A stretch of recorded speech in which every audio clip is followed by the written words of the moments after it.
Hello, all, and welcome to Neil's World, where I document and share my journey to financial freedom.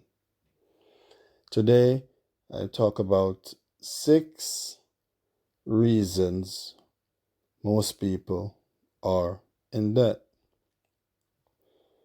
So, I would implore you to take notes, as I've always said, and go on, do your own research and see how you can implement these changes in your life. If you're already out of debt and you want to move on to the next step, then maybe some of these psychological aspects or factors can aid you in getting to the next level of your financial journey.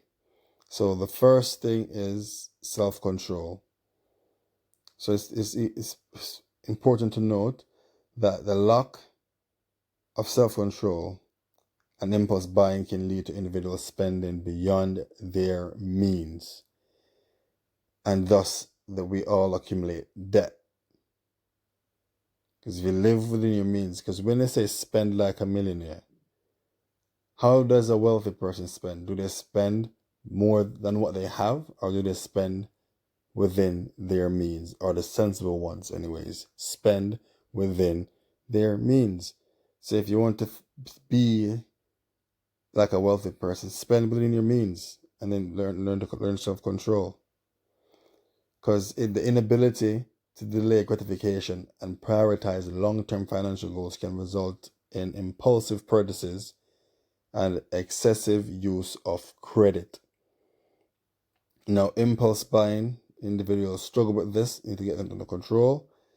Your delayed gratification is a key thing I've always point out, and the lack of discipline.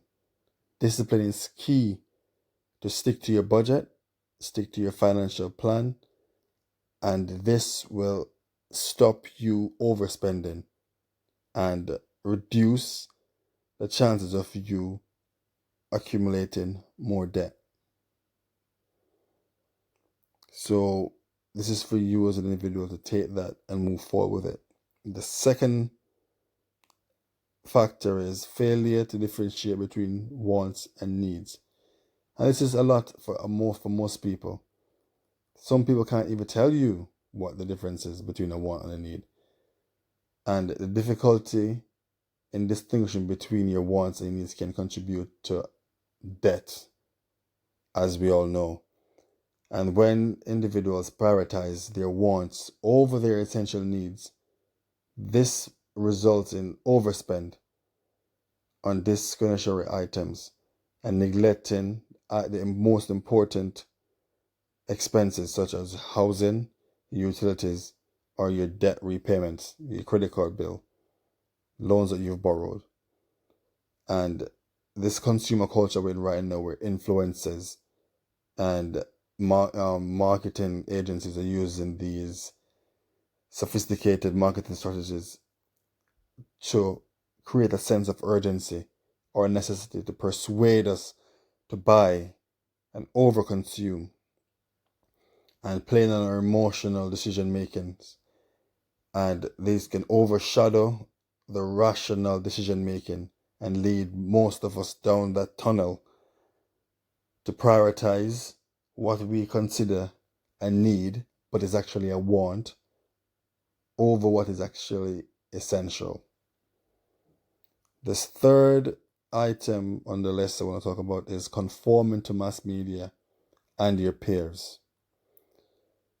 So what this entails is talking about you looking at the people in your circle. You see a friend buying a new vehicle and you think maybe because he bought that car, I need to buy one too, so he knows I'm also doing well. But it's not a competition. It's life. And everyone has to live within their own pace. Everyone's needs and everybody's life complications are different. And you cannot look at someone else's success and think, oh, I want that, because you don't know what that level of success takes. And you've got to work on yourself and stop trying to find the desire to fit in and keep up with your peers and the standards that you think that you should be living at. And don't be pulled into this FOMO or feeling like if you're not traveling 5 times a year on holiday, or you're not going away to Dubai, you're not doing good. You're not bringing value. Start with the small things. And if you can find happiness in yourself now, be rest assured that you'll be happier when you achieve financial independence. You don't need a new Mercedes Benz, you don't need a new BMW, or you don't need a Rolex watch to be accepted. Because once you buy those, it doesn't mean that you're going to be happy or happier or feel more accepted, because it's always going to be a next new thing. And to every millionaire, there's one person richer. You could be a billionaire, you're worth 5 billion, but then there's people worth 300 billion. What are you going to do? You got to think about that. Don't try. Stay within your lane. The other thing is, like, we're all experiencing right now, economical pressures outside of our control. Because these are factors beyond every one of us control. And you have to think of things like your job losses, wages not going up in line with inflation itself. And can all of these together can put you in debt. Because say you were living on your wages and every month you had £300 left over of your salary. And with the increased electricity or utility bills and the increased cost of fuel and the increased cost for groceries, those can eat into your funds that you had left over. And you can't put any more money in your emergency funds, or you can't invest anymore. And that creeps you into debt because you think you're going to borrow money now to see you through. But by doing that, you're just taking on more. But what you can do, what is ideal, look at your skill set, look at your soft skills. What can you offer? And create a side job that you can offer your services or your time, maybe 2-3 hours in the evening after your normal 9 to 5, and charge accordingly. You can charge 50, £100 to get certain tasks done based on what skills you have to offer.